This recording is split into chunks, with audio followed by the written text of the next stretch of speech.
The Doom That Came to Sarnath by H.P. Lovecraft. There is in the land of Manar a vast still lake that is fed by no stream, and out of which no stream flows.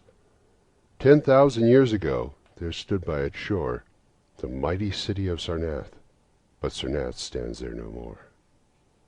It is told that in the immemorial years when the world was young, before ever the men of Sarnath came to the land of Manar, another city stood beside the lake, the grey stone city of Ib, which was old as the lake itself, and peopled with beings not pleasing to behold.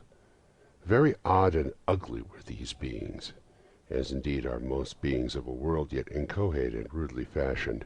It is written on the brick cylinders of Kadatheron that the beings of Ib were in hue as green as the lake and the mists that rise above it. They had bulging eyes, pouting, flabby lips, and curious ears, and were without voice. It is also written that they descended one night from the moon in a mist. They, and the vast still lake and grey stone city Ib. However this may be, it is certain that they worshipped a sea-green stone idol, chiseled in the likeness of Bakrug, the great water lizard, before which they danced horribly when the moon was gibbous. And it is written in the papyrus of Ilarnek that they one day discovered fire, and thereafter kindled flames on many ceremonial occasions. But not much is written of these beings, because they lived in very ancient times, and man is young and knows little of the very ancient living things. After many eons men came to the land of Manar, dark shepherd folk, with their fleecy flocks, who built Thra, Ilarnek, and Kadatheron on the winding river Ai. And certain tribes, more hardy than the rest, pushed to the border of the lake and built Sarnath, at a point where precious metals were found in the earth. Not far from the great city of Ib did the wandering tribes lay the first stones of Sarnath, and at the beings of Ib they marveled greatly. But with their marveling was mixed hate, for they thought it not meet that beings of such aspect should walk about the world of men at dusk. Nor did they like the strange sculptures upon the grey monoliths of Ib, for why these sculptures lingered so late in the world, even until the coming of men, none can tell, unless it was because the land of Manar is very still, and remote from most other lands, both of waking and of dream. As the men of Sarnath beheld more of the beings of Ib, their hate grew, and it was not less because they found the beings weak, and soft as jelly to the touch of stones and arrows. So one day the young warriors, the slingers, and the spearmen, and the bowmen marched against Ib and slew all inhabitants thereof, pushing the queer bodies into the lake with long spears, because they did not wish to touch them, and because they did not like the great sculptured monoliths of Ib. They cast these also into the lake, wondering from the greatness of the labor how ever the stones were brought from afar, as they must have been, since there is naught like them in the land of Manar, or in the lands adjacent. Thus of the very ancient city of Ib was nothing spared, save the sea-green stone idol chiseled in the likeness of Bakrug, the water lizard. This the young warriors took back with them as a symbol of conquest over the old gods and beings of and as the sign of leadership in Manar. But on the night after it was set up in the temple, a terrible thing must have happened, for weird lights were seen over the lake, and in the morning the people found the idol gone, and the high priest Tarnish lying dead, as from some fear unspeakable. And before he died, Tarnish had scrawled upon the altar of chrysolite, with coarse shaky strokes, the sign of doom. After Tarnish there were many high priests in Sarnath, but never was the sea-green stone idol found, and many centuries came and went, wherein Sarnath prospered exceedingly, so that only priests and old women remembered what Tarnish had scrawled upon the altar of chrysolite.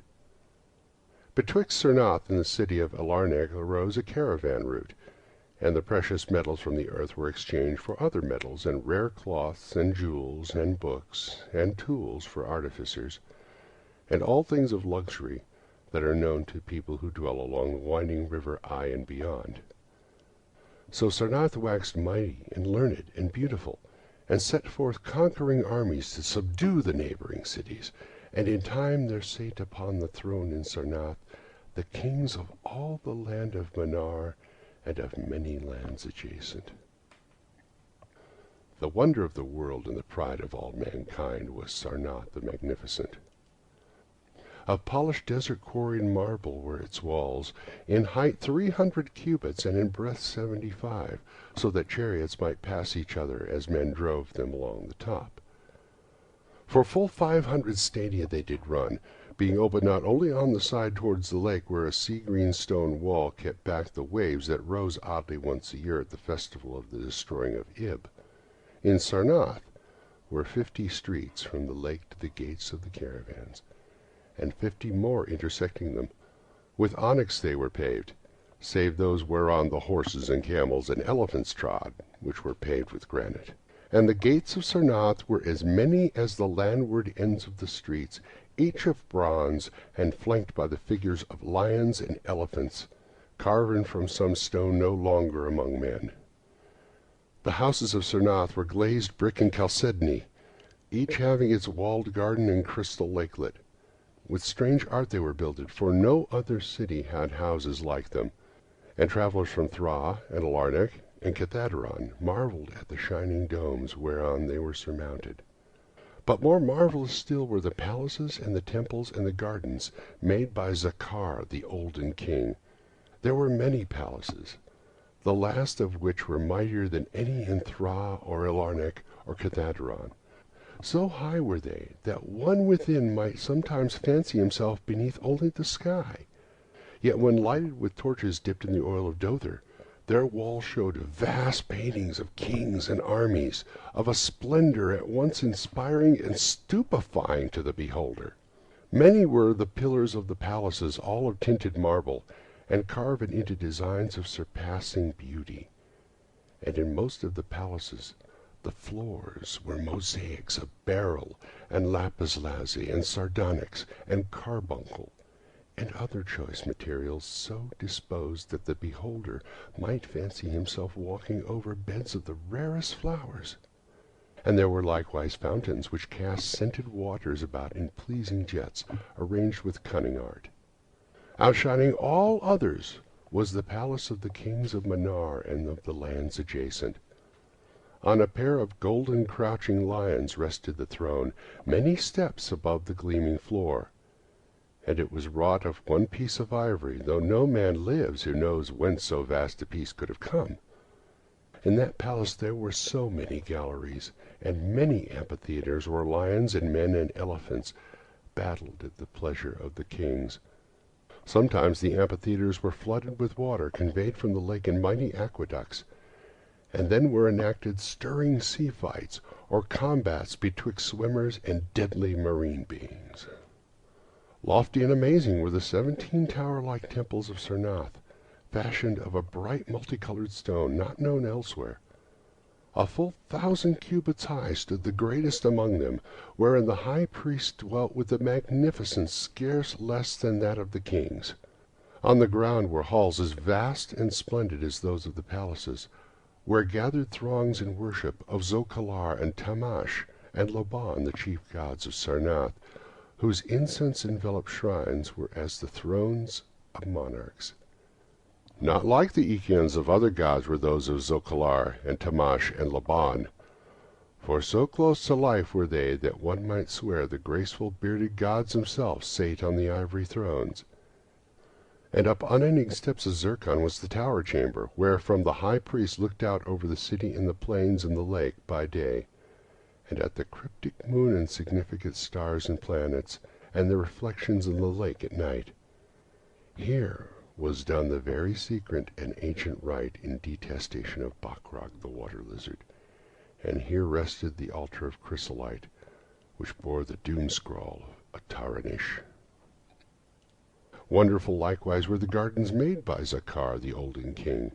In the center of Sarnath they lay, covering a great space and encircled by a high wall, and they were surmounted by a mighty dome of glass, through which shone the sun and moon and planets when it was clear, and from which hung fulgent images of the sun and the moon and stars and planets when it was not clear. In summer the gardens were cooled with fresh odorous breezes skillfully wafted by fans, and in winter they were heated with concealed fires, so that in those gardens it was always spring.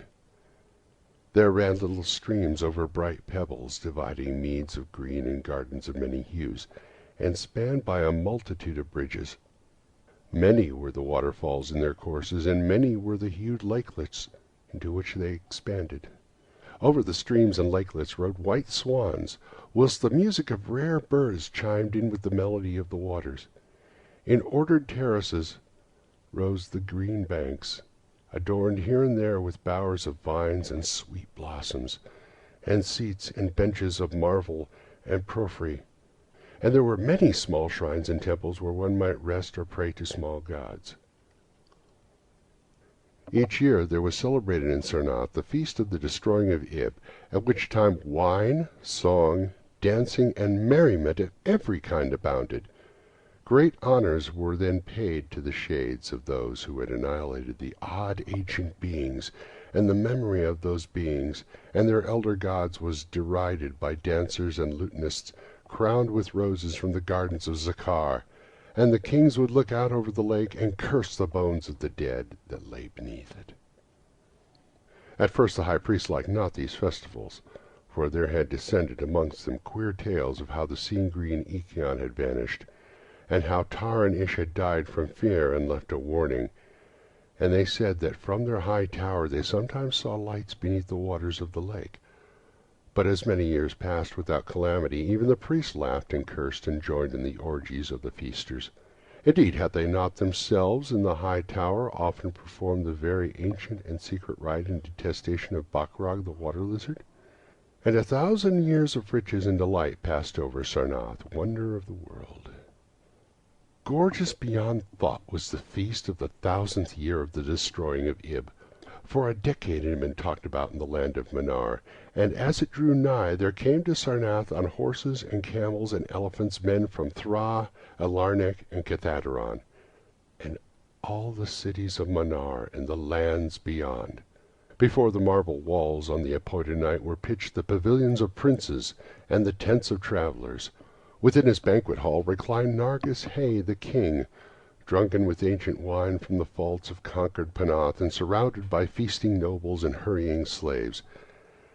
There were eaten many strange delicacies at their feast: peacocks from the distant hills of Linpan, heels of camels from the Basnic desert, nuts and spices from the Sedarian groves, and pearls from wave-washed metal, dissolved in the vinegar of Thra. Of sauces there were an untold number, prepared by the subtlest cooks in all Manar, and suited to the palate of every feaster. But most prized of all the viands were the great fishes from the lake, each of vast size, and served upon golden platters set with rubies and diamonds. Whilst the king and his nobles feasted within the palace and viewed the crowning dish as it awaited them on golden platters, others feasted elsewhere. In the tower of the great temple the priests held revels, and in pavilions without the walls the princes of neighboring lands made merry. And it was the high priest Naika who first saw the shadows that descended from the gibbous moon into the lake, and the damnable green mist that rose from the lake to meet the moon and to shroud in a sinister haze the towers of the domes of fetid Sarnath. Thereafter those in the towers and without the walls beheld strange lights on the water, and saw that the grey rock Akurian, which was wont to rear high above it near the shore, was almost submerged. And fear grew vaguely yet swiftly, so that the princes of Ilarnak and of Far Rakol took down and folded their tents and pavilions and departed, though they scarce knew the reason for their departing. Then, close to the hour of midnight, all the bronze gate of Sarnath burst open, and emptied forth a frenzied throng that blackened the plain, so that all the visiting princes and travelers fled away in fright, for on the faces of this throng was writ a madness born of horror unendurable, and on the tongues were words so terrible that no hearer paused for proof. Men whose eyes were wild with fear shrieked aloud at the sight within the king's banquet hall, where through the windows were seen no longer the forms of Nargis Hai and his nobles and slaves, but a horde of indescribable green, voiceless things with bulging eyes, pouting, flabby lips, and curious ears, things which danced horribly, bearing in their paws golden platters set with rubies and diamonds, and containing uncouth flames. And the princes and travelers, as they fled from the doomed city of Sarnath on horses and camels and elephants, looked again upon the mist-begetting lake, and saw the great rock Acurion was quite submerged. Through all the land of Manar and the land adjacent spread the tales of those who had fled from Sarnath, and caravans sought that accursed city and its precious metals no more. It was long ere any travelers went thither, and even then only the brave and adventurous young men of yellow hair and blue eyes who were no kin to the men of Manar. These men indeed went to the lake to view Sarnath, but though they found the vast still lake itself and the grey rock Acurion which rears high above it near the shore, they beheld not the wonder of the world and pride of all mankind. Where once had risen walls of 300 cubits and towers yet higher, now stretched only the marshy shore, and where once had dwelt 50,000,000 of men, now crawled the detestable water lizard. Not even the mines of precious metal remained. Doom had come to Sarnath. But half buried in the rushes was spied a curious green idol, an exceedingly ancient idol chiseled in the likeness of Bakrog, the great water lizard. That idol, enshrined in the high temple at Elarnek, was subsequently worshipped beneath the gibbous moon throughout the land of Manar. The end of The Doom That Came to Sarnath by H. P. Lovecraft.